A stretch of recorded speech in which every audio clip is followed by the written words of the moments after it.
I'm gonna eat chicken nuggets. He keeps touching my ribs. Hey, what's up, Plotner girls? How's it going? Ava, what's up? Is there anything you guys want to say? You guys excited for Christmas? Oh, yes. I think she already decorated her whole room. You did already? Yes. Okay. Bedspread. What's your guys' favorite thing about Christmas? Go. You go, then you go, then you go. I don't know. There's so much. So much? Yes. Like, I like the snow. That's what I like. Wedding, presents, you know. That's a little quote. I like having days off school for snow days. Yeah, that's true. That's good. Family time. Family Okay. time and presents. Lame. No, Presents if you say family time. no, Yeah, see? I just got myself. Family time. Very slowly.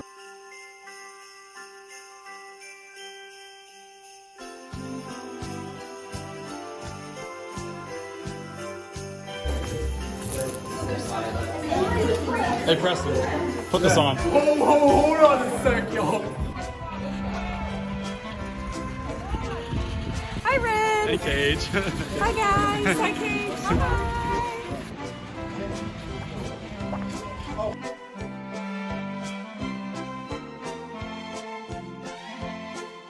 We're about to enter our middle school room in the new building. Let's check it out.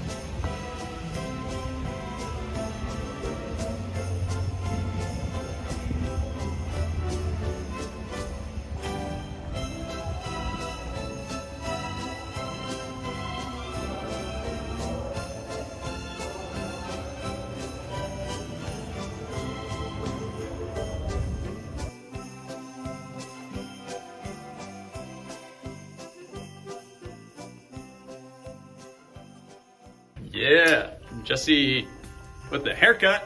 Oh, it was actually an accident. Like, you ever like accidentally cut your hair way too short? Yeah, that's what happened. It looks good. I like it a lot. That's the whole story. I need to get my haircut.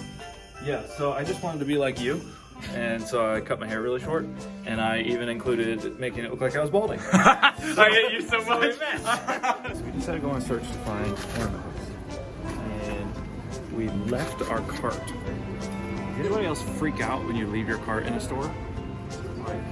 Like somebody's gonna take it? Like somebody's gonna walk into the store and be like, oh, perfect, this is everything I wanted, and just take it? Major anxiety. Major.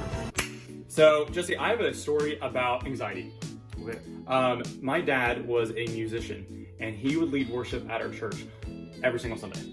And there would be sometimes he needed a drummer, and at the time I was playing drums. He would need a drummer last minute. I didn't practice the songs, but he was like, oh, Judah, you come up. Like, minutes before we had to play. An overwhelming feeling of anxiety came over me, where I'm like, okay, I don't know the songs. If I mess up, then I'm gonna look bad. No one knows that this is happening. I had some anxiety when that would happen for me. Yeah, no, I think anxiety is something that we all face throughout just day-to-day life. And I think it actually stems from something that's a normal part of life, and that's stress. Like, I think stress is something that we all experience. You know, you have a lot of homework, you've got, hey, I have a game this week, and then I've got play practice, and then this, and then family, and then whatever. And so stress is a normal thing. But if we don't handle our stress properly, it can become something called anxiety, which is kind of like the next level up of like, it's not just like, ah, man, I got a lot going on, too. I'm freaking out. Yeah. Anxiety is something that we all deal with from time to time in our lives. So I think it's important for us to talk about, like, what does the Bible have to say about dealing with anxiety? Yeah.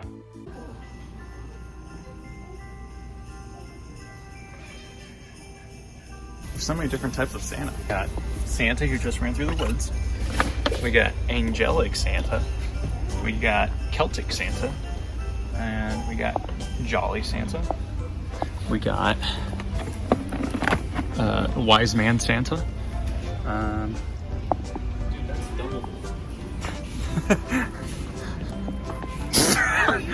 Oh, what? Crazy meeting you here. Actually, Thank goodness. out of Oh my gosh, they restocked the block. look. Actually, out of all the places I feel like I'd run in Serena is Hobby Lobby. Get the pineapple one. It's kind of good. I want that one. $23 for a stick.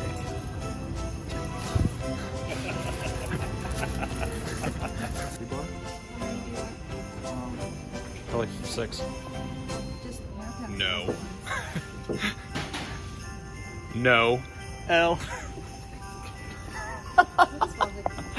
No. L. Peace. No. L. No. L. Joy. Peace. No. L. Ooh. Nice eye. Yeah, we're vloggers. That's whatever.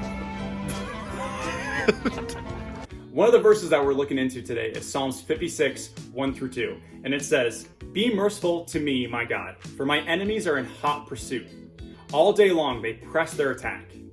My adversaries pursue me all day long." So the context of this verse is David is actually running away from people who want to kill him. And so he's terrified. He's fallen asleep not knowing if he's going to be woken up by people trying to kill him.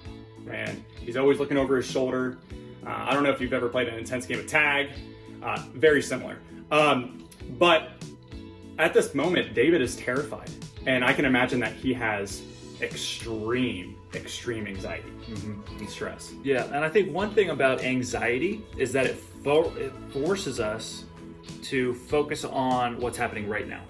Like we get very kind of tunnel vision about like, oh my goodness, I can't see outside of what's happening right now. And that's probably the way David felt. Of like, my enemies are pressing me all day long. Which in reality, that probably maybe wasn't happened. Maybe it was.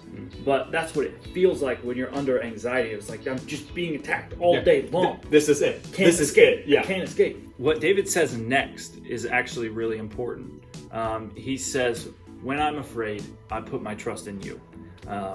He says, what can mere mortals do to me? And I think the perspective, he kind of shifts the way he's thinking about it. He said, when I'm afraid, I put my trust in you. Because you are different than me. You are bigger than me. We are mortal, which basically means we're not forever. And so any situation we face is not forever. And so he says, what can other mortals do to me, ultimately? Because God, you are immortal. You are forever. You are bigger than everything I face. And so when I'm afraid, I put my trust in you because your ways are higher than my ways. Your thoughts are higher than my thoughts.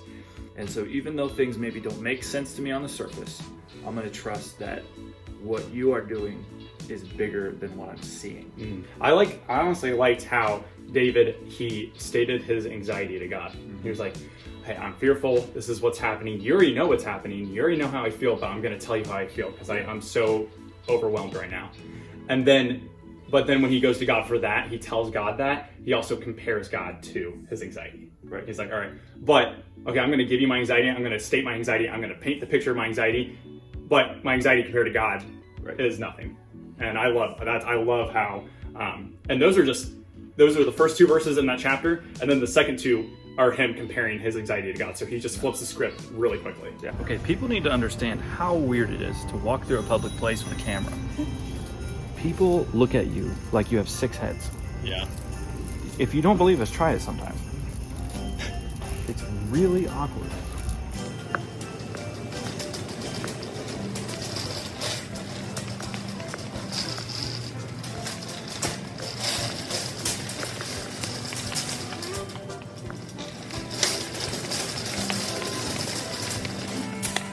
These are expensive. Why do I feel like I want to watch a Hallmark movie?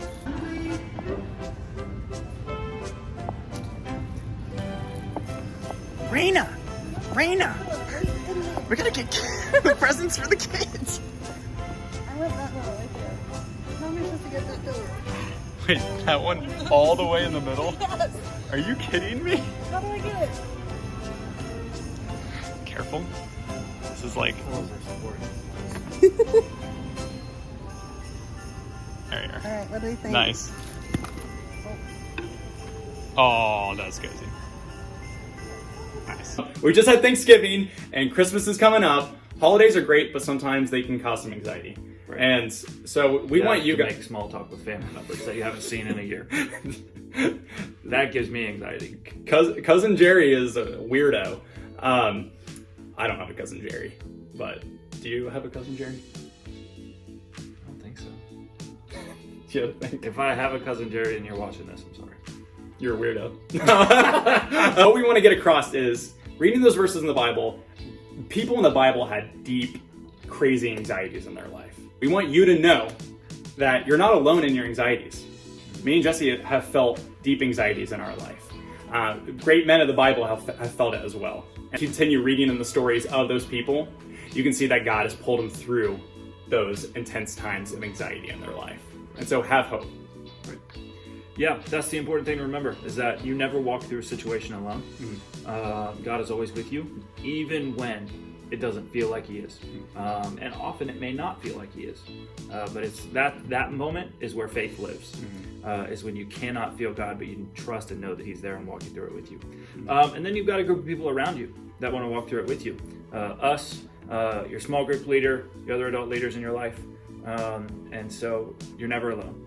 Thank you guys for watching episode 46. It's so nice having Jesse back, isn't it, guys? 46. So nice. See you next week. Later.